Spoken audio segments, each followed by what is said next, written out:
Hello friends, कसे आहात तुम्ही सगळे? आय होप तुम्ही सगळे खूप छान असाल. आणि आजचं जे रीडिंग आहे ते बऱ्याचदा आपण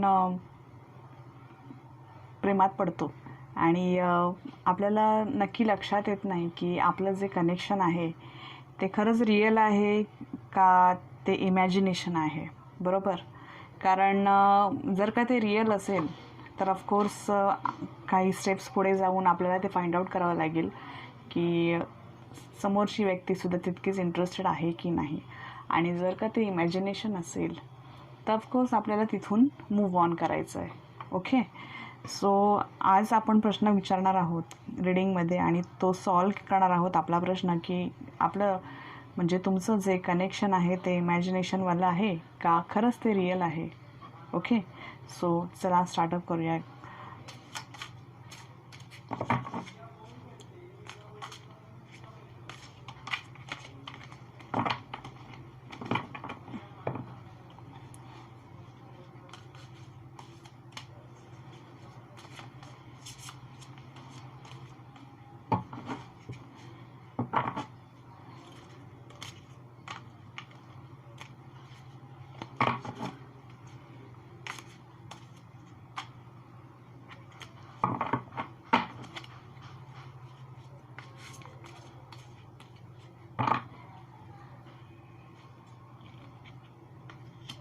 वाव, पहिलं कार्ड आलं आहे वर्ल्ड.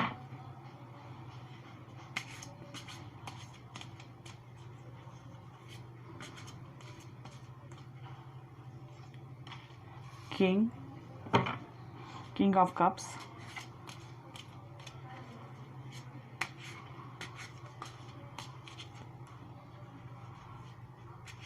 जेमिनाय, लिब्रा, एक्वेरियस आणि कॅन्सर, स्पायसिस, स्कॉर्पिओ आहे. झोडॅक सायन्स, टेम्परन्स आहे. Okay,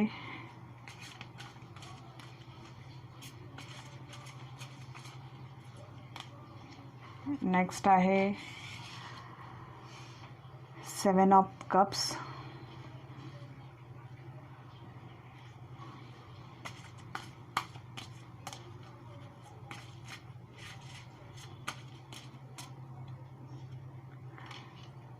two of pentacles,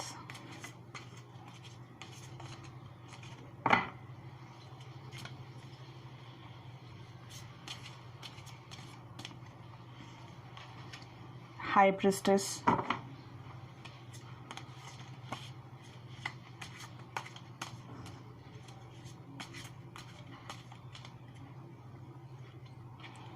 hermit. सगळेच कार्ड हे कारण ह्याच्यातून येत आहेत, मेजर अर्कानामधून. तर ऑफकोर्स हा प्रश्न जो होता तो आपल्या आयुष्यासंदर्भातलाच होता की आपलं जे कनेक्शन जे आहे ते खरंच रिअल आहे का इमॅजिनेशन आहे या विषयावरतीच होता. आणि 9 ऑफ पेंटिकल्स. तर ऑलमोस्ट सगळ्या झोडॅक सायन्स इथे आहेत आणि टॉवरचं कार्ड आहे. सो मी बोलायच्या आधी हे नक्की सांगेन की हे जे रीडिंग होणार आहे ते ऑलमोस्ट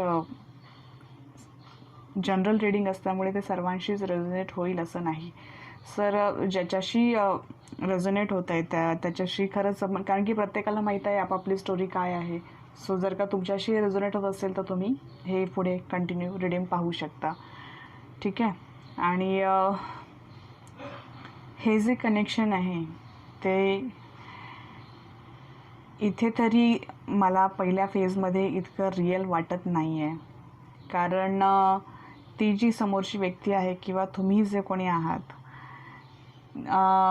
तुम्ही ऑलरेडी तुमच्या घरातून काही तुम्हाला त्रास असतील, तुम्ही बऱ्याच गोष्टींनी त्रासलेले असाल, कदाचित तुम्ही एकटे फील करत असाल, तुम्ही अलोन असाल. आणि ह्या सिच्युएशनमध्ये तुम्ही खरंच एखाद्या कुठल्या तरी व्यक्तीच्या शोधात आहात आणि ती व्यक्ती जर का तुम्हाला अचानक समोर दिसली तर ऑफकोर्स तुम्हाला असं वाटतंय की हीच खरी माझी व्यक्ती आहे आणि this is my soulmate, this is the mister perfect किंवा मिस्टर राईट किंवा मिसेस राईट असं तुम्हाला वाटत असेल. कारण ऑफकोर्स हे तुमचं इमॅजिनेशनवालं कनेक्शन आहे. याच्यामध्ये कुठलंही काही वाईब्स दिसत नाही आहेत की खरंच ते रिअल आहेत म्हणून. कारण ऑलरेडी तुम्ही कन्फ्यूज आहात. कदाचित तुम्हाला घरून काही रिस्ट्रिक्शन असतील मुलींच्या बाबतीत किंवा काही मुलांच्या बाबतीत, आणि इथल्या काही केसेसमध्ये काहींना आपल्या करिअर संदर्भात सध्या स्ट्रगल सुरू असेल. आणि बऱ्याचदा असं होतं कधी कधी की आपल्या फ्रेंड सर्कलमध्ये आपलं जे कनेक्शन असतं, म्हणजे आपल्यालाही असं वाटत असतं की आपलंही जवळचं माणूस कोणी असावं.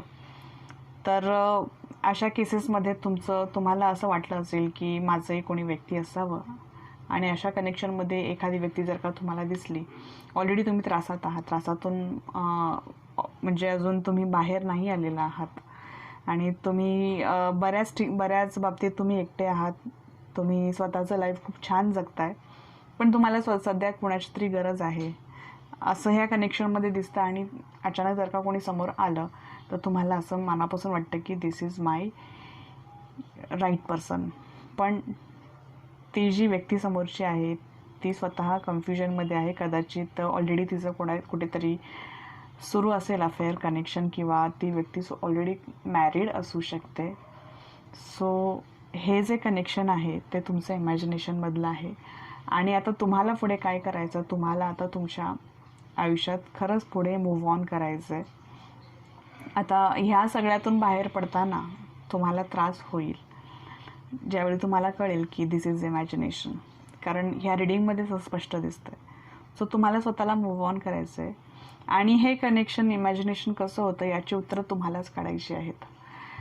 तुम्हाला स्वतःला जेव्हा तुम्ही खडसून काही प्रश्न विचाराल आणि तेव्हा तुमच्या लक्षात येईल की रियालिटी काय आहे. कळलं? तर तुम्ही जेव्हापासून तुम्ही ह्या गोष्टी, म्हणजे तुम्हाला असं वाटलं की दिस इज राईट वगैरे, असं जे काही कनेक्शन तुमच्या आयुष्यात आलं तेव्हापासून मग तुम्ही स्वतः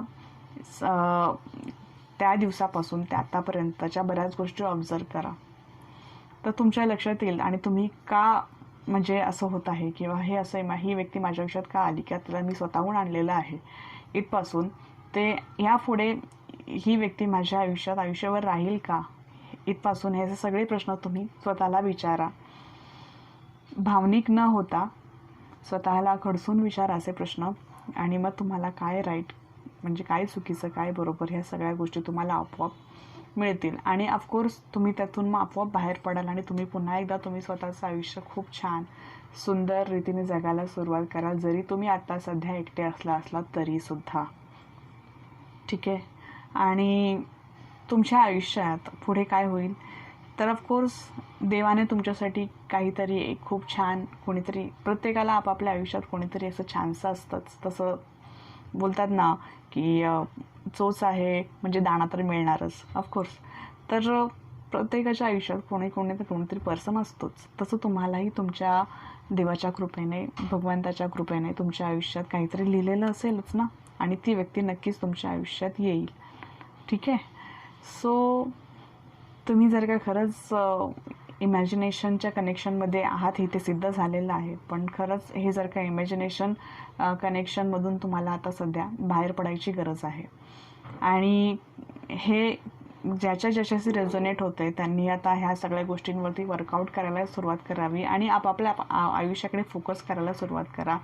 स्वतःची वाट शोधायला सुरुवात करा आणि नवी सुरुवात होणं गरजेचं आहे. कारण इमॅजिनेशनमध्ये राहून तुम्ही किती दिवस स्वतःला फसवत राहणार आहे, हा पण प्रश्न आहेच ना. ठीक आहे? सो मूव्ह ऑन करायला शिका, इमॅजिनेशनमध्ये राहू नका. कारण की सध्या तरी कार्ड्स असेच दिसत आहेत. आपण तरीसुद्धा एनर्जीमध्ये चेक करूया.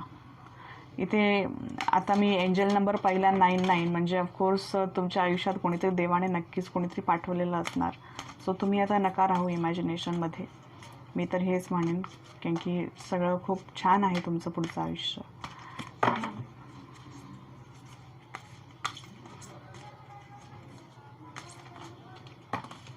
एक कार्ड आले, 2 कार्ड आलेत. वाव. सेकंड चक्र आणि जर्नी.